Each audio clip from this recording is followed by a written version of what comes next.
Emeka Williams sat at the back of his black Range Rover, watching the city through tinted glass. The man who once clawed his way up from nothing now wore a tailored navy suit that cost more than what most people in the city earned in a month.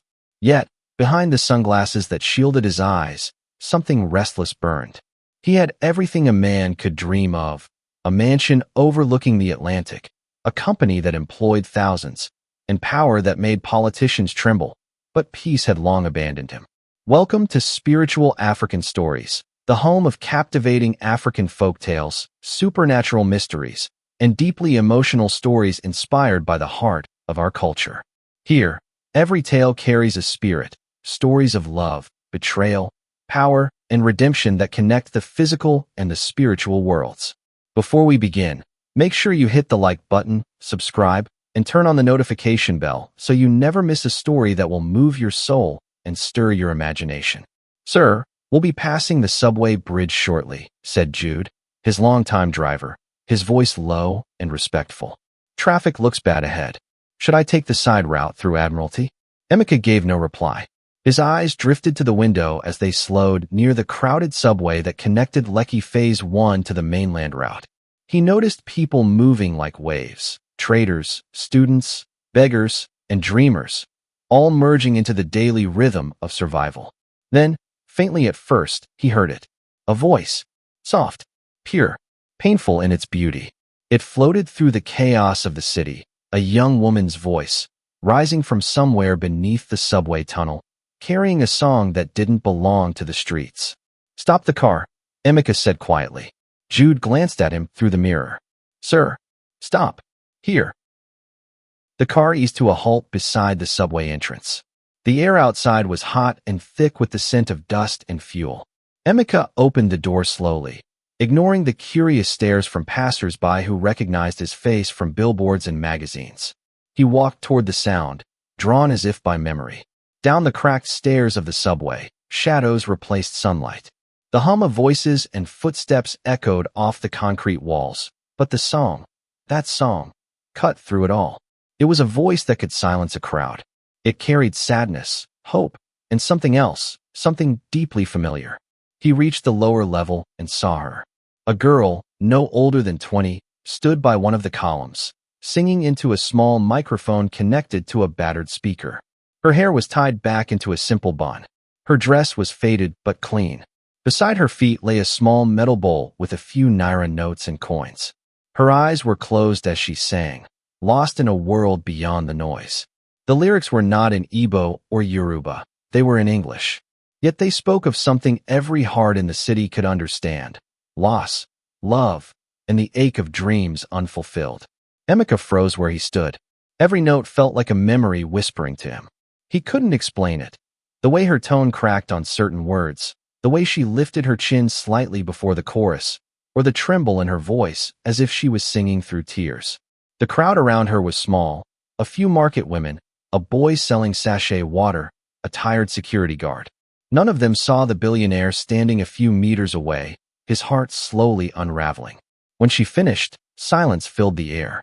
Then, applause broke out. She opened her eyes, smiled faintly, and bowed her head. "Thank you," she said softly. Emeka stepped forward. "What is your name?" His voice was low but firm. The girl looked up, startled. She wasn't used to people in suits talking to her. "My name is Chika, sir," she said politely. "Chika," he repeated, as if testing how the name felt in his mouth. "That song, did you write it?" She nodded. "Yes, sir. I write and sing here every morning. I hope one day, someone will hear me and help me become something." Emeka's throat tightened. For a moment, he saw not the girl before him, but a face from long ago, a woman with gentle eyes, standing under the rain outside a small clinic in Enugu, singing to a baby wrapped in a blue blanket. He blinked, shaking the image away. "How old are you?" he asked. 21, sir." Her answer hit him like a slap. 21. He turned his face slightly, hiding the emotion that began to creep into his voice. "Where are your parents?" "My mother is sick," she said quietly. "She can't walk. I take care of her. My father," she paused, her eyes dimming. "He left when I was little. I never met him." The world seemed to stop. Emeka felt a rush of blood to his head. He took a step back. The air grew heavier. Jude, who had followed quietly behind, looked confused. "Sir, are you all right?" Emeka didn't answer.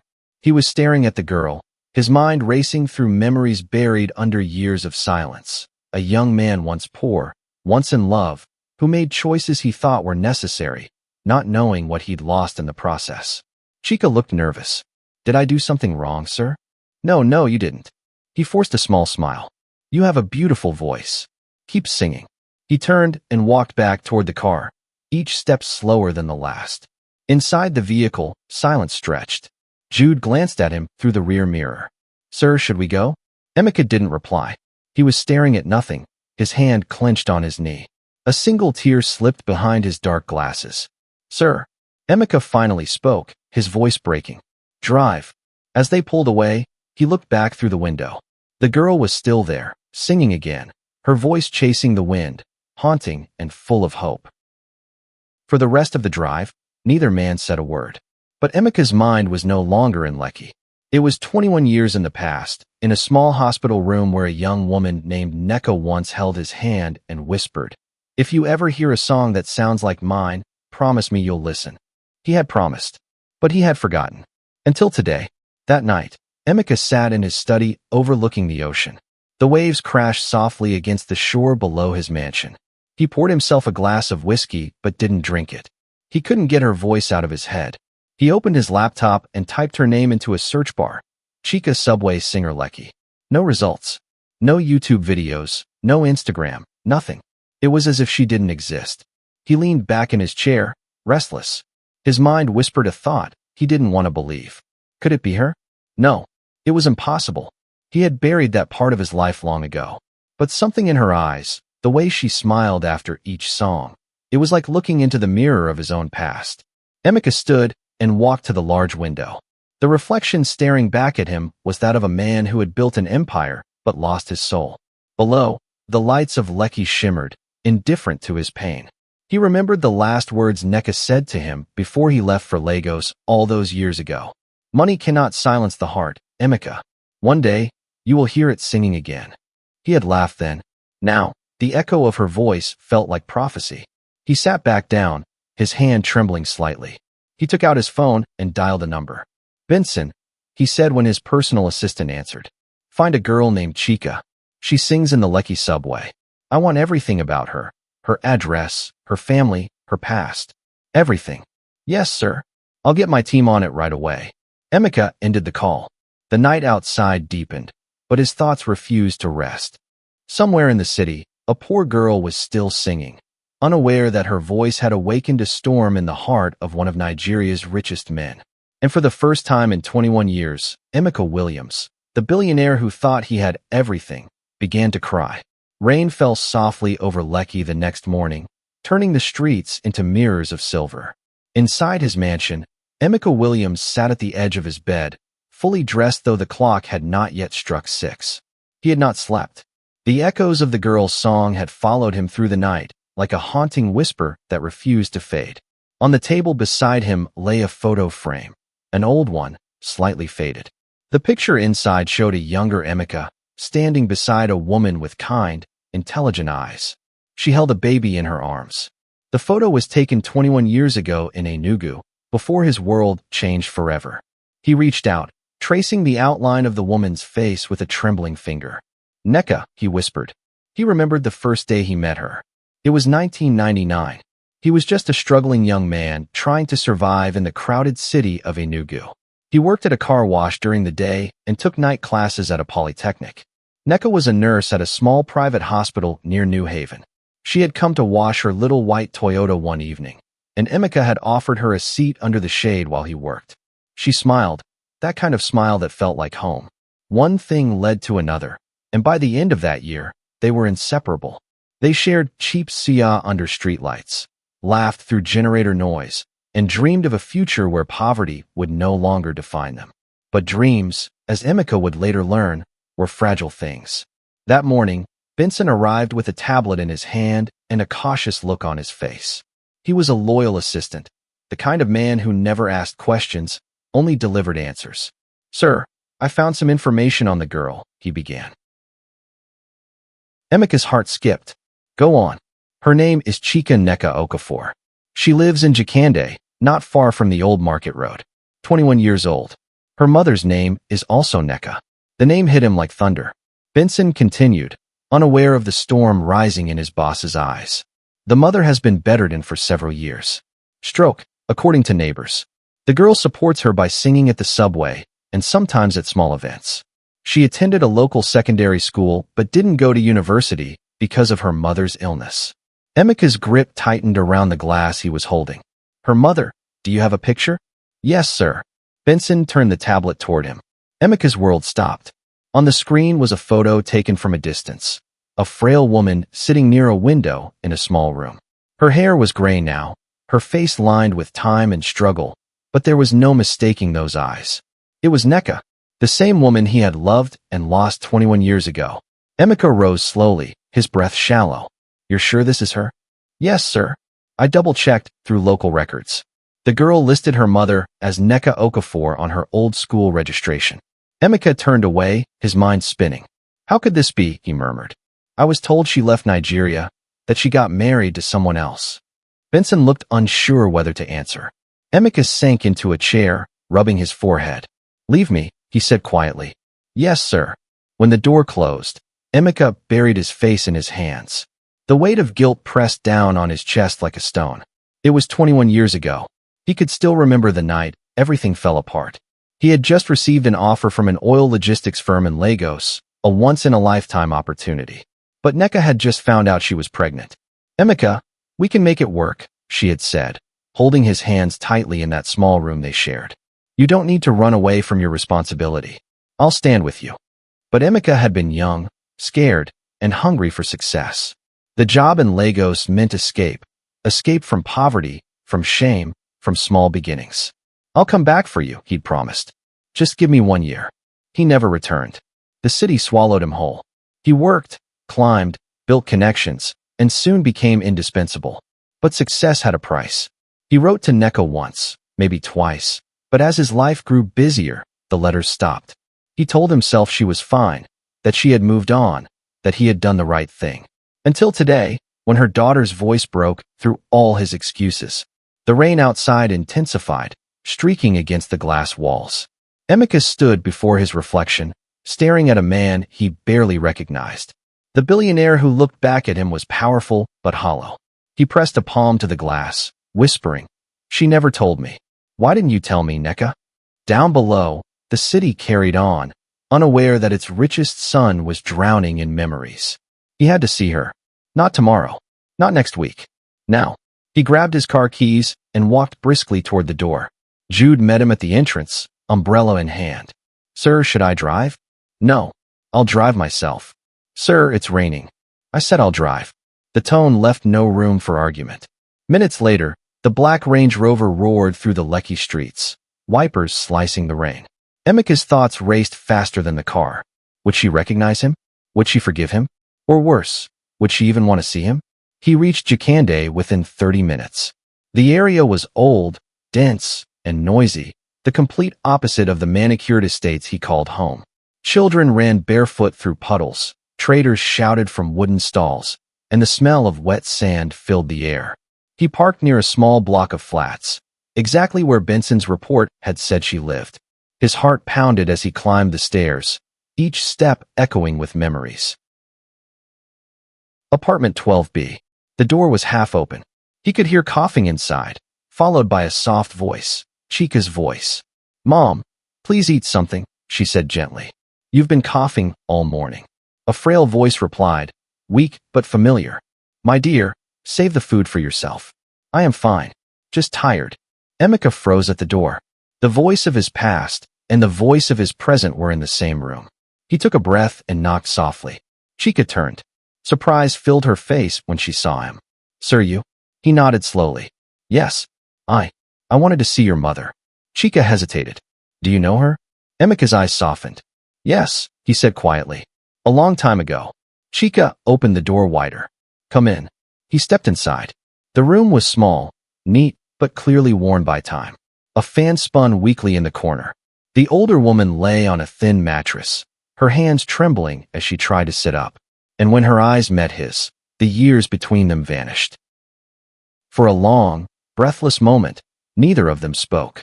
The hum of the ceiling fan was the only sound in the small room, cutting through the tension that filled the air. Neka stared at him with eyes clouded by age and illness, yet behind them flickered the unmistakable light of recognition. "Emeka," she whispered, the name trembling on her lips like a secret too heavy to hold. Emeka's throat went dry. He had imagined this moment countless times during the drive. What he would say, how he would explain, but now, standing before her, every practiced word dissolved into silence. He took a hesitant step forward. "Neka, I didn't know you were still in Nigeria." I was told." She lifted a weak hand, stopping him. "You were told I went away, weren't you?" Her voice was soft, weary, but laced with quiet pain. That was easier to believe than facing the truth. Chika looked between them, confusion written across her face. "Mom, you know him?" Neka smiled faintly, a tear slipping from her eye. "Know him?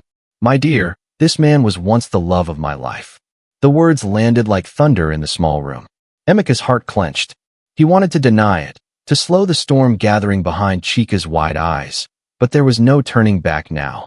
Chika took a step back, her expression shifting from surprise to disbelief. "What? You mean you and him?" Neka nodded slowly. "Before you were born." The air grew heavy. Chika's lips parted, but no sound came out. Her gaze darted between the man in the expensive suit and the frail woman on the mattress. "Mom, what are you saying?" Emeka's hands trembled slightly. "Chika," he began, his voice breaking, "I didn't know. I swear to you, I didn't know." Neka coughed weakly, covering her mouth with a trembling hand. "Let her understand first, Emeka. She deserves to know everything."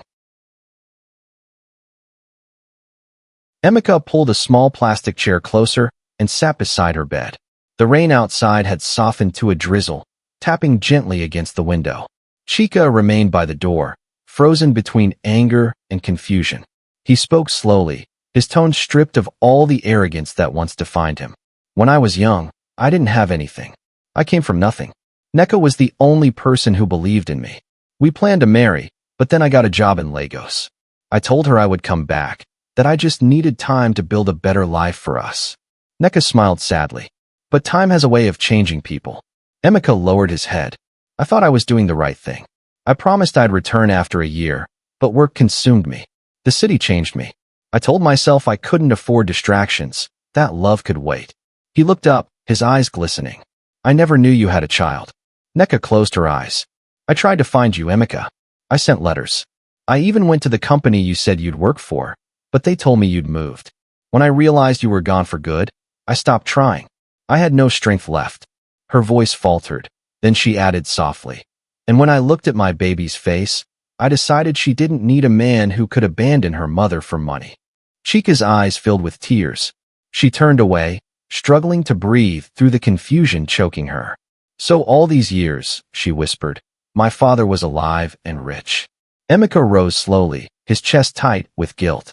"Chika, I swear to you, I never knew. If I had known." "If you had known what?" she cut in, her voice trembling. "Would you have come for us? Or would you have sent someone with money to make yourself feel better?" The words struck him like knives. He took a step toward her, but she recoiled. "Please," she said, tears spilling down her cheeks. "Just stop. You can't walk in here after 21 years and start acting like a father. Where were you when she almost died last year? When we couldn't pay for medicine? When I sang in that dirty subway just to buy food?" Neka reached for her daughter's hand weakly. "Chika, please." Emeka's voice cracked. "You have every right to hate me. I failed you both. But I'm here now. Let me make things right." Chika laughed bitterly, wiping her face. "Make things right? With money? Silence. The kind of silence that weighs on the soul." He wanted to tell her that money was all he knew how to give, that he'd spent half his life believing it could fix everything. But staring at her now, he knew it couldn't fix this. Neka's breathing grew labored. "Chika," she whispered, "your anger is fair. But don't let it destroy you. He may have failed me, but maybe God is giving him one last chance to do right by you." Chika bit her lip, fighting back a sob. "Mom, please rest. We can talk about this later." But Neka's eyes didn't close. They remained fixed on Emeka, filled with an old love that had never quite died. "She sings beautifully, doesn't she?" she said weakly. Just like I used to. Emeka nodded, his voice trembling. Yes, her voice is exactly like yours. Neka smiled faintly. Then maybe it's not too late. Her breathing slowed. Emeka leaned forward. Neka. She looked at him, her gaze distant yet peaceful. I prayed for years that one day you'd hear her sing. I didn't know if you were still alive. But now you have. That's enough for me. Her head rested back on the pillow. Her eyes fluttered once, then closed. Chika turned sharply. Mom? Mom. Emeka rushed to her side, his heart pounding. He touched Neka's wrist. Her pulse was faint, fading like the last note of a song. No. Chika cried, gripping her mother's hand. No, please. Don't go. Emeka's vision blurred. He pressed his palm to his forehead, choking on guilt and grief. But Neka's lips curved into a faint smile. Her final words came like a whisper carried by the rain. Emeka, take care of her, for me. And then, the room went still. The fan kept spinning. The rain kept falling. But the world inside that tiny apartment stopped. Chika buried her face in her mother's chest, sobbing. Emeka stood frozen, unable to breathe. He wanted to scream, to turn back time, to undo every mistake that led them here. But all he could do was kneel beside her and whisper, I'm sorry. I'm so sorry. For the first time in decades, the mighty billionaire bowed his head, not before power, not before money, but before the weight of his own regret. Outside, thunder rolled across the Lekki skyline, and the city lights flickered.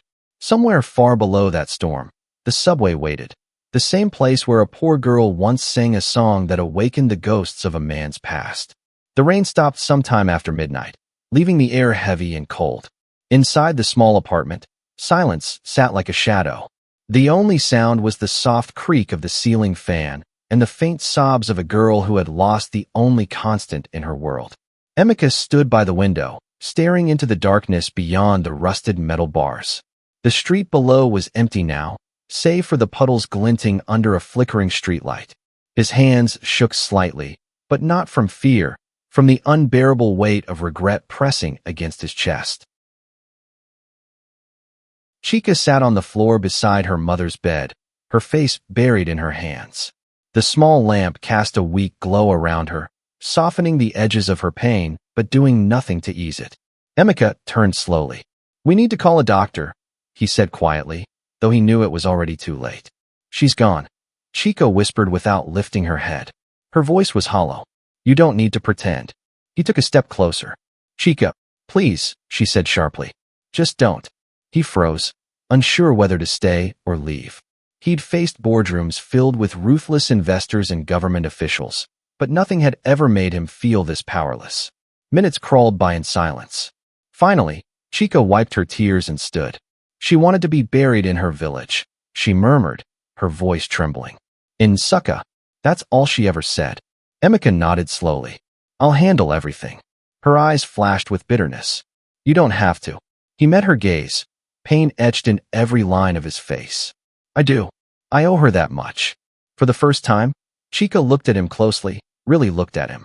The man before her was powerful, yes, but the arrogance she'd seen earlier was gone. He looked broken, like a man haunted by everything he'd gained and everything he'd lost. After a long silence, she turned away. Do whatever you want. I don't care anymore. 2 days later, the small town of Nsukka was wrapped in gray skies and mourning cloth. The funeral was simple. A few relatives came, distant cousins who remembered Neka from her younger days. The local pastor spoke of her kindness, her sacrifices, and her faith. Chika sat silently beside the coffin, her eyes dry now. The tears had run out. Emeka stood at a distance, head bowed, the scent of wet earth clinging to his clothes. When the coffin was lowered into the ground, something inside him broke. He knelt by the grave, pressing his hand into the damp soil. I should have been here, he whispered. I should have never left. An older woman, Neka's aunt, placed a hand on his shoulder. You can't change the past, my son, she said gently. But you can honor it. He nodded faintly, unable to speak. As the crowd dispersed, Chika remained behind, sitting by the grave long after everyone had gone. Emeka watched from afar, giving her space. She was strong, painfully strong, but he could see the exhaustion in her shoulders. When she finally stood and turned, her voice was quiet. You didn't even come back for her. and yet you buried her like a queen. Emeka swallowed hard. It was the least I could do. She looked away. The least would have been being there when she needed you most. He didn't argue. She was right. They drove back to Lagos in silence. The city lights looked colder than ever. That night, back in his mansion, Emeka walked through the empty halls like a ghost. The paintings, the chandeliers, the polished floors, everything seemed meaningless now. He poured himself a drink and stared at the reflection in his glass.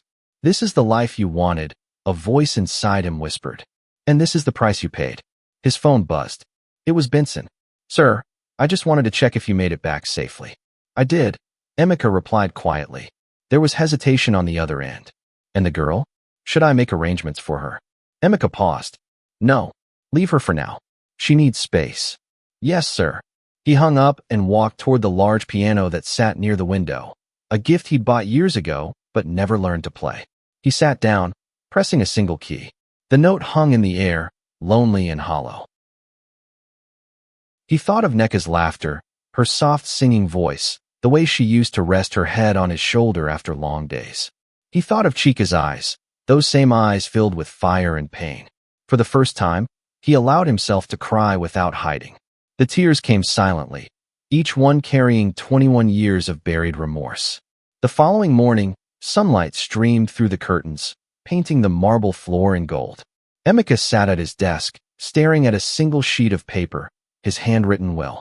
He took a pen and began to write new lines, his movements deliberate. "To my daughter, Chika Neka Okafor. I have no right to call myself your father, but if you'll allow me, I wish to dedicate everything I have left to making up for what I failed to give you." He signed it, folded the paper, and locked it in his desk. Then he picked up his phone and dialed Benson again. "Find out where she lives now," he said, "and tell my legal team to prepare an education fund in her name. I don't care what it costs." "Yes, sir," Benson replied. "Do you want me to inform her?" Emeka hesitated. "No, not yet. She's not ready to hear from me." He leaned back, exhaling slowly. The guilt still sat in his chest, but now it was joined by something else, a fragile, uncertain hope. He didn't know if Chika would ever forgive him. He didn't even know if she'd ever want to see him again. But he knew one thing for certain. He wasn't going to disappear this time. Across town, in a small rented room in Surulere, Chika unpacked the few belongings she owned. The funeral had drained everything she had left, emotionally and financially. She sat on her bed, staring at her microphone, the same one she used to sing in the subway. Her voice was gone for now. Grief had stolen it. But her mother's last words echoed in her mind. "Don't let anger destroy you." She closed her eyes and whispered to herself, "I'll sing again, Mom. I promise." And though her heart was still shattered, something in her spirit refused to die. The morning traffic in Lekki roared like the ocean, restless, constant, and indifferent to human pain. Inside the tinted SUV parked quietly near a bakery, Benson sat observing the world with a calm, dutiful focus. In his hand was a small brown file with a single name typed neatly on its cover, Chika Neka Okafor. He adjusted his glasses, glancing through the reports he had compiled. Chika had returned to Lagos 3 days after the burial. She was renting a single-room apartment in Surulere, working part-time in a small cafe, and occasionally performing at a neighborhood bar on Fridays. Her life, it seemed, was caught between survival and silence. He hesitated for a moment before calling Emeka. "Sir," Benson began when the line connected, "I've found her. She's in Surulere. Quiet life, nothing unusual." Emeka's voice came through, distant but steady. "Is she safe?" "Yes, sir." "Good. Make sure she stays that way." "Discreetly." "Understood." Emeka hung up before Benson could ask any further questions. The billionaire leaned back in his chair, eyes closed. For a man used to control, to have his own daughter existing just a few kilometers away, yet completely beyond his reach, was a torment he could not describe. He pressed his palm against his chest, as if trying to hold his heart still. It didn't work. That evening, as Lagos glowed under the burnished light of the setting sun, Chika stood on a small stage inside Harmony Lounge, holding a microphone in her hand. The crowd was modest, office workers unwinding, couples sharing drinks, waiters balancing trays. The manager had begged her to perform again. "You have a gift, Chika. Don't waste it," he'd said.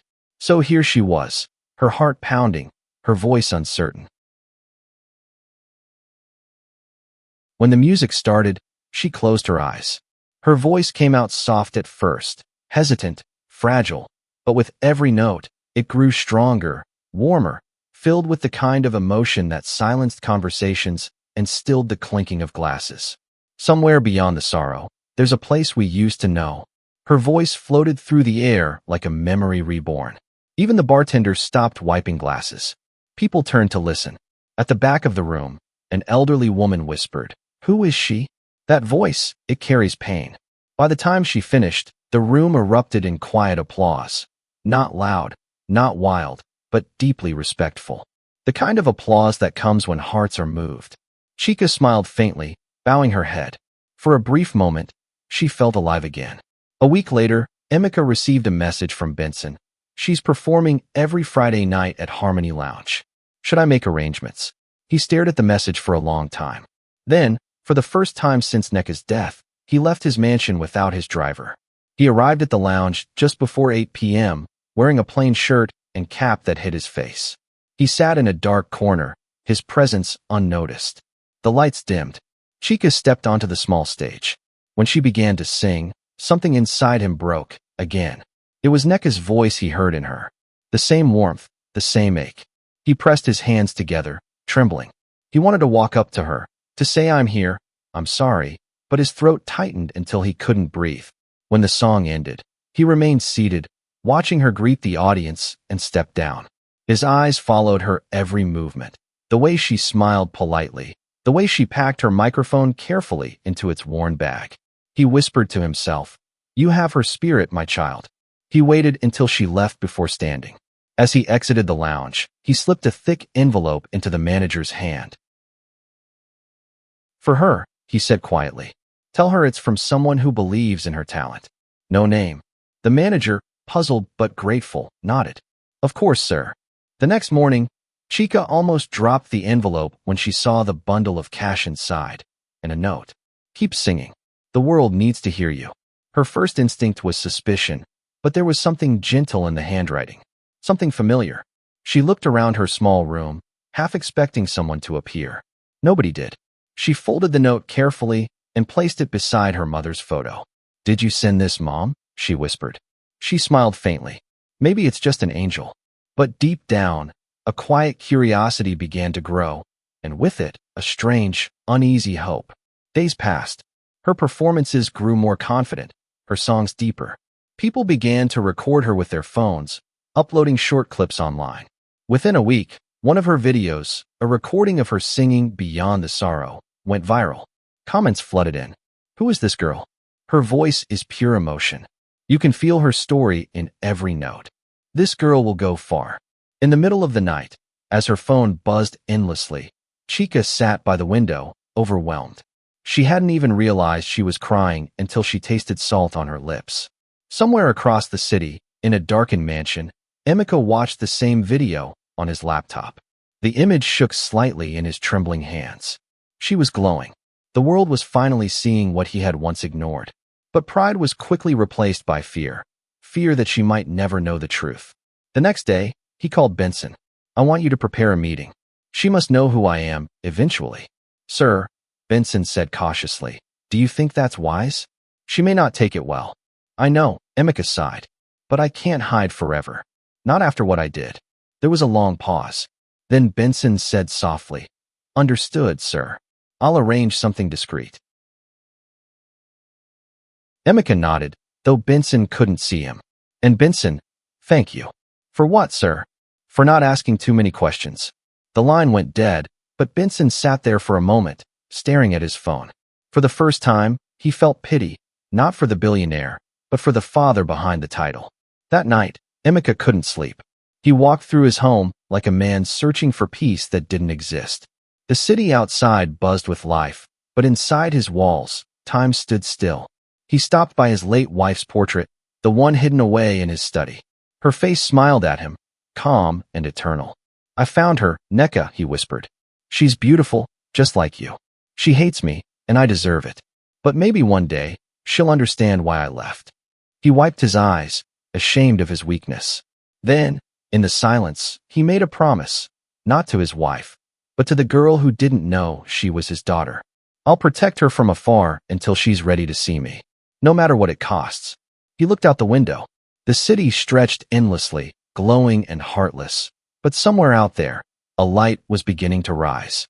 The morning came quietly, with sunlight sliding through the blinds of Emeka's penthouse office in Victoria Island. The skyline shimmered over the lagoon, tall towers, the hum of traffic, the rhythm of Lagos wealth. But for Emeka, the beauty of it meant nothing. He sat behind his massive mahogany desk, staring at the old photo he had found the night before, a photograph of himself, Nneka, and a baby wrapped in a pink blanket. It was the only picture ever taken of them together, before the scandal, before the shame, before the hunger for success tore everything apart. The door opened softly. Benson entered, holding a tablet. "Sir," he said, voice cautious. "I have news about the girl." Emeka didn't look up. "Go on." "She's been invited to audition for The Voice Naija. The producers saw her viral clip. The video hit over 2 million views in 4 days." Emeka's head lifted slowly. 2 million. "Yes, sir. People are calling her the soul of Lagos." For the first time in years, a faint smile touched his lips. "The soul of Lagos," he repeated, tasting the phrase. "She's living her mother's dream." Benson nodded. "Should I arrange security for her? The attention is growing." Emeka hesitated. "Yes, quietly. No one must know it's from me." "Understood." As Benson left, Emeka turned back to the photo and whispered, "You're shining now, my daughter. But one day, the truth must shine too." Meanwhile, across the city in her small Surulere flat, Chica was overwhelmed. Journalists had started calling, influencers were tagging her videos, and the cafe manager now treated her like royalty. Yet beneath the excitement, she felt uneasy. That mysterious envelope from the stranger haunted her thoughts. Who had believed in her so suddenly? Who had known she was singing again? One evening, she found herself back at the subway, the same spot where everything had begun. The air was heavy with diesel and echoes. She placed her microphone down and sang softly, not for fame, not for money, but for her mother. "I found my voice again in the silence you left behind." Her voice filled the underground passage, flowing over the crowd like a gentle tide. People stopped again, not because of who she was online, but because the pain in her song was real. Among the listeners was a tall man in a black cap. Emeka watched from the shadows, his chest tightening with every note. Her words felt like confession and punishment. When she finished, the applause rippled through the tunnel. She smiled, bowed lightly, and packed her things.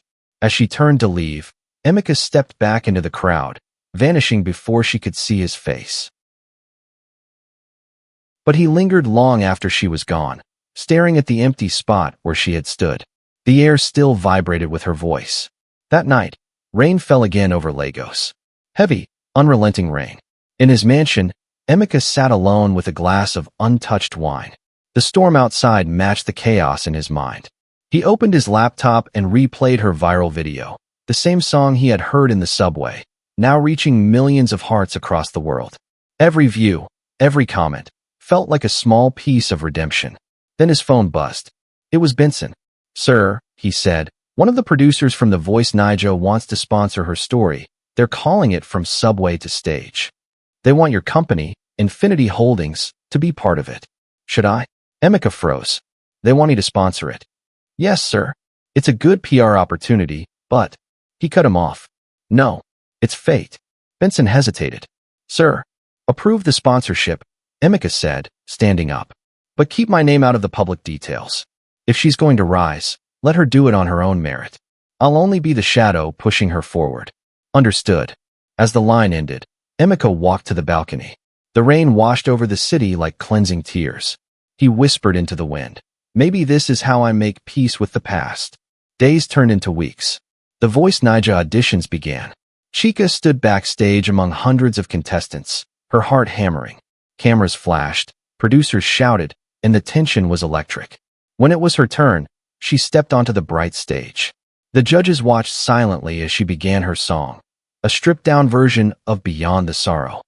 "Even when the world forgets your name, love remembers." Her voice soared through the hall. By the time she hit the final note, The entire studio was on its feet. One of the judges wiped away tears. Backstage, producers whispered excitedly, "She's the one. This girl is special." And in a quiet VIP booth at the edge of the studio, Emeka watched from behind dark glass, unseen by everyone. The camera lights reflected in his eyes like tiny flames. He felt his throat tighten again, but this time it wasn't guilt, it was pride. Later that night, Chika walked home, exhausted but glowing. She called her best friend, Neoma, laughing for the first time in months. "Neoma, they loved me. They really loved me." Her friend screamed on the other end, "I told you. You were born for this." They talked until her phone battery died. Chika sat by her window, watching the night sky above Lagos. The rain clouds had cleared, and the stars looked close enough to touch. She whispered softly, "Mom, I think I'm finally doing it." She didn't know that, across the city, a man sat in silence, replaying her performance again and again, tears slipping down his face. The following morning, Emeka met Benson in his office. "She's going to win," he said quietly. "I can feel it." Benson nodded. "And when she does?" Emeka sighed. "Then I'll tell her everything. Who I am. What happened. The truth." Benson hesitated. "Are you sure, sir? The truth may destroy the peace she's building." Emeka looked out the window. "It may, but lies have destroyed enough already." He turned back to Benson, his expression resolute. "Prepare for what comes next." That evening, Emeka sat in his study, the photograph still on his desk. He took a pen and wrote a short letter on thick paper. "My daughter, if you ever read this, know that I have loved you from the moment I first heard your cry. I left not because I stopped loving you or your mother, but because I was weak, and I thought money would fill the emptiness that leaving you created. I was wrong. It destroyed me instead. If I could trade every naira I have for one more day with you both, I would. Sing, Chika. Sing louder than my mistakes. Sing for the both of us. Emeka." He folded it gently, sealed it in an envelope, and placed it beside the old photograph. Then he turned off the lights, leaving only the soft glow of the city outside. A city where a young woman's voice was rising, powerful and unstoppable. And in that same night, miles away, Chika's phone rang. A voice from the Voice Naija production team spoke excitedly. "Chika Nneka Okafor, congratulations. You've made it to the top 10 finalists." Her hands flew to her mouth. She could barely breathe. "Thank you," she whispered, trembling. "Thank you so much." As she hung up, she looked at her mother's framed picture and smiled through tears. "We did it, Mom." But somewhere deep down, she couldn't shake the strange feeling that someone, somewhere, had been silently guiding her steps. But somewhere deep down, she couldn't shake the strange feeling that someone, somewhere, had been silently guiding her steps. That night, as Lagos glittered beneath the hum of streetlights and headlights, Chika sat on the balcony of her small apartment, a cup of warm tea in her hands. The city was loud, laughter from roadside bars, the rhythm of distant Afrobeat, the restless honking of impatient drivers. But to her, it felt like music. Every sound reminded her of how far she'd come, from singing in the subway tunnels to standing under television lights that reached millions. Yet, for all her newfound recognition, she still felt a hole in her chest, a quiet emptiness that applause could not fill. She looked up at the stars and whispered, "Mom, I know you're proud. But why does it still hurt?" The wind brushed against her face gently, as though answering her. At the Infinity Holdings headquarters the next morning, Emeka watched the latest episode of The Voice Naija from his office. The room was bathed in the pale light of dawn, and the only sound was Chika's voice pouring through the speakers. "Don't let the noise drown your truth. Even silence can sing." She stood in a flowing blue gown, her face radiant under the spotlight. The crowd's cheers rolled like thunder when she finished, and one of the judges said, "That was not just singing, that was storytelling." Emeka leaned forward, his fingers trembling slightly. The image of his daughter commanding the stage with such grace filled him with both pride and pain. He turned off the screen and exhaled shakily. "You're everything your mother wanted to be," he murmured. Benson knocked and entered quietly. "Sir, the episode performed extremely well. She's trending #1 on YouTube." Emeka smiled faintly. "I saw. She's becoming the voice of this generation." Benson hesitated. "There's something else, sir?" The media is starting to ask questions about her background. No records of her father, only a mother who passed away recently. They're calling it the mystery of the soul of Lagos. Emeka's jaw tightened. They'll dig, Benson. They always do. But not yet. She needs space to grow before the world ties her name to mine. Benson nodded. Understood. Meanwhile, Chica's life had changed in ways she could hardly understand. Strangers recognized her on the streets, fans took selfies, and sponsorship deals began to roll in. Still, she stayed humble. Every morning, she walked to the small church near her street, where she'd sit quietly for a few minutes, not praying for fame, but for peace. Her friend Neoma, who now acted as her informal manager, was thrilled. Chika, this is just the beginning. You're going to be the biggest name in Africa. Do you realize what this means? Chika laughed softly. It means more work, more discipline. You and your seriousness, Neoma teased. Just promise me one thing. When you win, don't forget me. I could never forget you, Chika said, smiling. You were there when nobody else was. Neoma's grin faded slightly. That's true, but I have to ask, who do you think left that money for you? The one in the envelope. Chika froze. The question had lingered in her mind for weeks. I honestly don't know. Maybe the manager wanted to encourage me. Neoma frowned. Managers don't give out bundles of cash anonymously. Someone's watching you, Chika.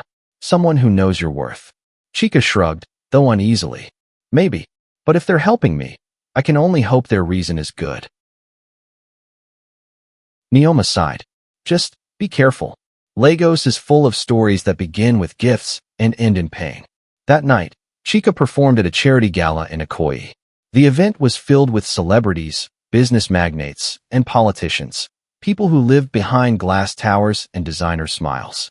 She was nervous, but as the lights dimmed and the first notes played, she closed her eyes and let her heart take over.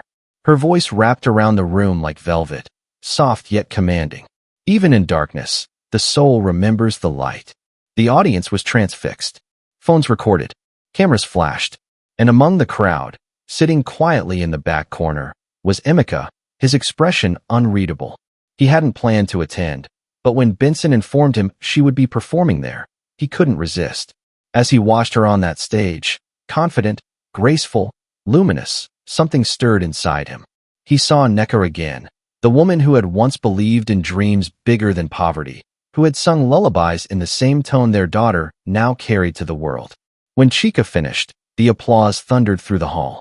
She bowed deeply, tears glistening in her eyes. Emeka clapped slowly, trying not to draw attention, but when she glanced in his direction, her gaze lingered for a second, as though her soul recognized something her mind could not. He lowered his eyes quickly, afraid of being seen. After the performance, Chika stepped outside to the quiet garden behind the venue, her dress brushing softly against the marble tiles. She inhaled deeply, feeling both exhilarated and exhausted.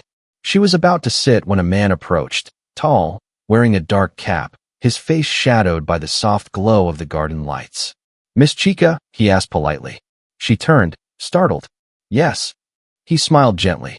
"Please don't be alarmed. My name is Benson. I work with someone who admires your work deeply." Chika blinked. "Admires me? Who?" "I'm not at liberty to say, but this person believes in your talent, truly believes. They've asked me to deliver something to you." He extended a small envelope, sealed and plain. Chika hesitated before taking it. "This feels strange. What's inside?" Benson smiled faintly. "A letter. That's all." Before she could ask another question, he bowed lightly and walked away, disappearing into the night. Chika stood frozen for a moment, staring at the envelope in her hand. Her heart thudded faster. Something about the handwriting on it looked familiar, elegant, deliberate, yet trembling slightly. She opened it carefully. "Your voice carries more than sound. It carries memory. You don't know me, but I knew someone who once loved music the way you do. Keep singing, Chika. The world is listening, and so am I." There was no name. She read it again, slower this time, her chest tightening. "Who are you?" she whispered. The night answered with silence, and the faint sound of the sea against the Lekki shoreline. In his car parked a few blocks away, Emeka sat in the dark, watching the headlights reflect on the wet road. He saw Benson return and nodded silently. "She received it?" Emeka asked. "Yes, sir." She read it. Did she look suspicious? She looked emotional, sir. Confused, but touched. Emeka turned toward the window, rain tapping softly against the glass. Good. That's enough for now. He closed his eyes, listening to the echo of her voice still playing in his head. Maybe one day, he murmured, she'll find the courage to ask who I am, and I'll have the courage to answer. That night, sleep did not come easily to Chika. She turned and tossed on her bed, the dim streetlight outside flickering through her curtain. The letter lay on her bedside table, its edges already crumpled from being read too many times. Something about the words haunted her. I knew someone who once loved music the way you do. Who was that person? And why did it sound so personal? The melody of her mother's old song drifted through her mind. The heart remembers even when the mind forgets. She closed her eyes, clutching the pillow close, and whispered, Mama, I wish you could tell me what all this means. By morning, Lagos was awake again, restless, chaotic, alive. Buses honked, street vendors shouted, and the air smelled of roasted corn and exhaust fumes. Chika pulled her hoodie tighter as she walked down the busy street toward the recording studio. Despite her fame, she preferred to move unnoticed. She wanted to live among the people whose stories shaped her songs. Inside the studio, the producer, a jovial man named Jude, greeted her with a grin. Ah, our rising star. Chika, you're trending again, oh. You saw the headline. She laughed. Which one this time? He turned his phone toward her. The article read, From Subway to Stardom, Meet the Soul of Lagos. Her picture filled the screen, her eyes glowing under the stage lights. She smiled faintly. It still feels unreal, Jude. He nodded. And it's only the beginning. We'll record your new single today, the one you wrote after your mom's funeral. What's it called again? Echoes of Home, she replied softly. He paused. Beautiful title. As the session began, Chika stood in the booth, headphones on, eyes closed. The first chords of the piano filled the air, gentle, melancholic. She began to sing. Wherever I go, the streets still call my name. The echoes of home, they sound the same. Her voice trembled with sincerity. Every lyric came from memory. The nights she'd slept hungry, the mornings she'd sung in the subway just to survive, and the dreams her mother had whispered into her ears. When she finished, silence filled the room. Jude didn't say a word at first. Then, slowly, he removed his headphones. Chika, he said, his voice husky. That was magic. She smiled faintly, her eyes moist. Thank you. Mark my words, Jude said. This song will make the whole of Africa stop and listen. Across town, inside the towering glass structure of Infinity Holdings, Emeka sat alone in his private suite, listening to that same voice. The studio had sent the raw recording to his personal assistant.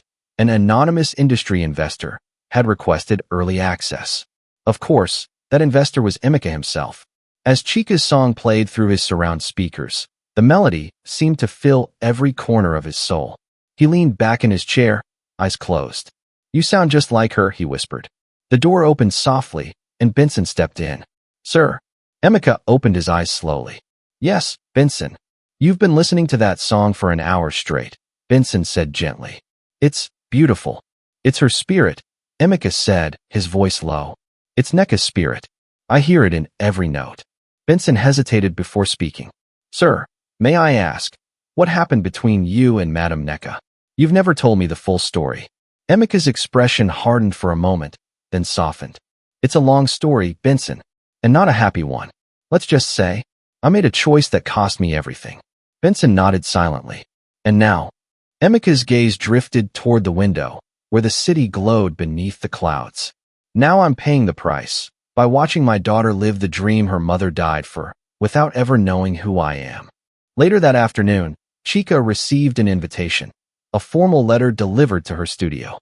It was from the Lagos Music Awards, announcing her nomination for Best New Artiste of the Year. She stared at the letter, hardly breathing. Neoma, she shouted. Neoma rushed in. What is it? Chika handed her the paper. Neoma's jaw dropped. Jesus. Chika. This is it. You've been nominated. Chika's hands trembled as she sat down slowly. This is too much. No, Neoma said, grabbing her shoulders. This is destiny. Chika laughed and cried at the same time. I just wanted people to hear my mother's songs. That's all. Well, they're hearing them now, and so much more, Neoma said, her voice brimming with pride. As the evening sun set over the Lagos lagoon, Chika found herself once again standing by the balcony of her apartment. The city shimmered like gold beneath the fading light. She pulled out the mysterious letter again, reading the words for what felt like the 100th time. Keep singing, Chika. The world is listening, and so am I. Her heart beat faster. There was something familiar about the phrasing, something almost fatherly in tone. Could it be a relative? A family friend? Or someone who had known her mother? She decided she had to find out. The next day, she visited Mama Uche, her late mother's old friend who ran a small tailoring shop near Lekki Phase 1. Mama, good afternoon, Chika greeted warmly. The elderly woman looked up and smiled. Ah, my beautiful child. You've grown so famous, I hardly recognize you. Chika laughed and hugged her. You exaggerate, Mama. Sit down, my dear. What brings you here? Chika hesitated, then pulled the letter from her bag. Mama, do you recognize this handwriting? Mama Uche adjusted her glasses and looked carefully. Her eyes widened slightly. Where did you get this? It was given to me at a gala. By someone named Benson. He said it was from a person who knew someone that loved music like me. Mama Uche's face grew serious. My child, this handwriting belongs to Emeka Obiaker. Chika blinked. Who is that? Mama Uche exhaled deeply. He was your mother's first love. A very wealthy man. But something happened. He left her when she was pregnant. She never told me the full story, but I know she cried for years. Chika's heart thudded. Are you saying he could be? Mama Uche held her hand gently. I don't know, my dear. But I think it's time you found out. That night, Chika sat in her room, the city outside whispering like 1,000 voices. Her mind replayed everything. The letter, the man at the gala, the way he had clapped from the corner, the strange warmth she had felt when their eyes met. She felt a chill run down her spine. It can't be, she murmured. But her instinct said otherwise. If the letter was from this Emeka Obiaker, then the man watching from the shadows might be her father, the one her mother had never spoken about. And if that were true, then the man funding her dreams was also the man who had abandoned them long ago. At that very moment, in a quiet corner of the city, Emeka stood on the rooftop of his mansion overlooking the ocean. He held a photo, old, faded, of Nneka holding a baby. The baby's eyes were bright, full of innocence and promise. I thought keeping my distance would protect you, he whispered. But maybe all I did was protect myself from the truth. He clenched the photo to his chest, his eyes glistening. Forgive me, Nneka, he said softly. And forgive me, Chika, for being a coward. The wind blew through his hair, carrying away his words into the dark sea. And somewhere across the city, Chika felt that same wind on her face, as if the night itself had heard his confession. The next morning, a fine mist rolled over Lekki like breath on glass. Chika sat by her window, staring out at the skyline that seemed to shimmer between dream and memory. Her phone vibrated again and again with new messages, interview requests, sponsorship offers, talk show invitations, but she ignored them all. Only one thought lived in her mind now, Emeka Obiaker.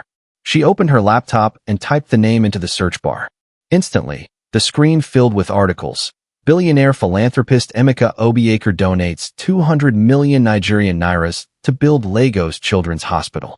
Another read. Founder of Infinity Holdings celebrates 20 years of empire building. Photo after photo showed the same man. Silver hair, sharp suits, eyes that looked both powerful and sad. Her heart pounded. It was him, the man from the gala, the one who had stared at her as if he recognized her soul. She zoomed in on one picture, taken at a charity concert years ago. Standing beside him was a woman in a flowing red dress. Nneka, her mother. Chika's hand flew to her mouth. Mama, she whispered. The truth fell on her like a wave, sudden, heavy, unstoppable. He wasn't just some rich stranger who admired her music. He was the man her mother had never forgiven. Later that day, she met Jude and Neoma at the studio. They were reviewing final edits for Echoes of Home, but Chika's mind was far away. Chika, what's wrong? Jude asked. She hesitated. If someone from my past hurt my family, but now supports me secretly, what would you do? Jude blinked. That's a heavy question. I just want the truth, she said quietly. Even if it destroys everything. Neoma looked worried. Chica, what truth? Chica took a deep breath. About my father. The room fell silent. Jude leaned forward. You said your mother never told you who he was. She didn't, Chica replied. But I think I've found him. Neoma's hand trembled. Who? Emeka Obiaker. Both of them froze. The billionaire? Jude asked, disbelief in his tone. Yes, Chica said, her voice shaking.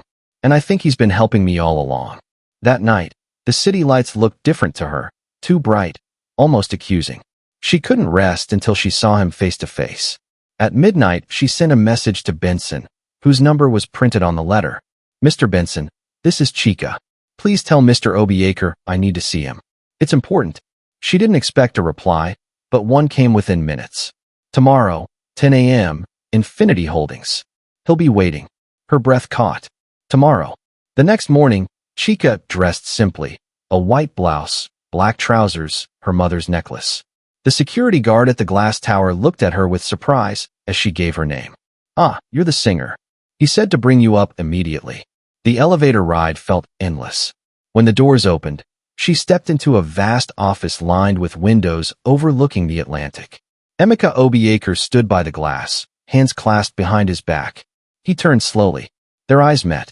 For a moment neither spoke. The silence between them felt alive, filled with all the years they had never shared. Finally, Chica said, You knew my mother. Emeka's jaw tightened. Yes. She loved you, Chica whispered. She never stopped. His eyes glistened. And I failed her. Chica stepped forward, her voice trembling. Why didn't you come for us? Why wait until now? Emeka took a deep breath, his voice heavy. Because I was a coward. When Neka told me she was pregnant, I was still building Infinity. My investors threatened to withdraw if I tarnished my image. I told myself I'd come back later, but later became years. When I finally returned, she was gone. Tears blurred Chica's vision. She died believing you abandoned her. I know. His voice broke. I heard her song once on the radio before she passed. I recognized her voice immediately. I tried to find her, but she had disappeared. Then I heard you singing that same melody in the subway. Chica wiped her cheeks. And you started helping me. Yes, he said softly. It was the only way I knew how to make things right. For a while, neither spoke. The hum of the city below was the only sound. Finally, Chica asked, What do you want from me now? Nothing, he said. Only forgiveness. And the chance to know you before I'm gone. Her heart twisted. Part of her wanted to scream, to run. Another part, the part that still missed a father she'd never met, wanted to stay. I don't know if I can forgive you, she said finally. But I'll try. Emeka nodded, eyes filled with gratitude. That's more than I deserve. As she left the building, reporters waiting outside rushed forward. Cameras flashed. Chica, is it true you're Emeka Obiaker's daughter? She froze. How did they know? Chica, is he funding your music career? Questions flew like bullets. She forced a polite smile and hurried into her car, heart racing. Inside, Neoma called her phone immediately. Chica, it's all over social media. Someone leaked it. What? #billionaire daughter is trending. They're saying your fame isn't real, that it's all his money. Chica's eyes filled with tears. No, that's not true. I know, my dear. But the public loves drama. You need to stay quiet for now. At Infinity Holdings, Emeka watched the news in silence. Reporters surrounded his gate. Paparazzi drones hovered above the compound. Benson turned to him, worried. Sir, should I release a statement? Emeka shook his head slowly. No. Let her speak for herself when she's ready. But, sir, they're attacking her reputation. Emeka's gaze hardened. If I defend her now, they'll say it's proof she's using me. She has to rise above it herself. He turned off the screen. But I won't let her face it alone. That evening, as Lagos burned with gossip, Chica sat alone by the sea. The wind whipped through her hair, and tears mixed with salt spray. She whispered to the waves, Mama, everything's falling apart. In the distance, lightning flashed over the water. She closed her eyes and heard her mother's voice again, soft and warm. The heart remembers even when the mind forgets. She opened her eyes, steadier now. If the world questioned her worth, she would prove it through her voice. Tomorrow night she would perform at the Lagos Music Awards, her biggest stage yet. and she would sing not as a billionaire's daughter, but as the soul of Lagos. The night of the Lagos Music Awards came like a heartbeat. Floodlights turned the convention center into a slice of daylight. Red carpet cameras glittered, and Lagos traffic roared outside, as if the whole city had come to watch itself in the mirror. Chika waited backstage, dressed in a gown the color of moonlight. Around her, makeup artists fluttered, producers barked through headsets, and the air smelled of hairspray and nerves. She sat alone on a folding chair, hands folded in her lap, whispering the lyrics under her breath. Wherever I go, the streets still call my name. Outside, an announcer's voice thundered through the speakers. Ladies and gentlemen, performing her nominated single Echoes of Home, please welcome Chika Nneka Williams. A wave of applause crashed through the hall.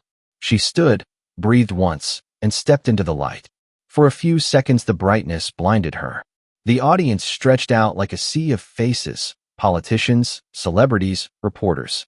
And somewhere in the second row, she saw him, Emeka Obiaker, sitting very still, eyes glistening. The first piano notes rolled out. Her voice followed, soft at first, then rising, trembling, filling every corner of the hall. The echoes of home. They whisper my story. They carry the sound of forgiveness and glory. As she sang, the hall seemed to melt away. She was back in the subway tunnel, barefoot, her mother's lullaby echoing off the walls. Only now the echo had turned into a chorus, thousands of people hearing the same ache, the same hope. The camera lights caught the tears on her cheeks. They sparkled like tiny stars. When the song ended, the hall stood frozen for a heartbeat, and then erupted. People were on their feet, clapping, shouting, crying. Even the stage lights seemed to shake with the roar. Backstage, reporters swarmed as she walked off the platform. Chika, how does it feel? Was that song for your father? She smiled faintly. It was for everyone who ever had to forgive someone. At that moment, Emeka pushed through the crowd. Security tried to stop him, but she raised her hand. It's all right. Let him through. He stopped a few steps from her. Cameras flashed again, hungry for drama. Emeka's voice trembled. I'm proud of you, Chika. She hesitated, then nodded. Thank you, Dad. Gasps rippled through the hall. The photographers exploded in light. For once, she didn't care. The words felt right, heavy but freeing. Emeka blinked back tears. You have given Lagos its soul again. And you, she said quietly, have given me back my story. He bowed his head. I don't deserve it. Maybe not, she said, but we both deserve peace. They hugged, awkward at first, then fully, as the crowd watched. The applause that followed wasn't for fame or money, it was for healing. Later that night, Chika stood outside the venue, looking at the sky. The city pulsed beneath her like a living heart. Horns, laughter, distant music from open windows. Lagos was alive again, and she felt part of its rhythm. Neoma ran up behind her, phone in hand. You need to see this. On the screen, headlines scrolled. From subway singer to soul of Lagos, Chika Nneka Williams unites a city. Underneath, comments poured in from everywhere. Nigeria, Ghana, Kenya, London, New York. Messages of love, of forgiveness, of home. Chika smiled. Maybe music really can heal cities. Neoma laughed. At this rate, it might heal the whole continent.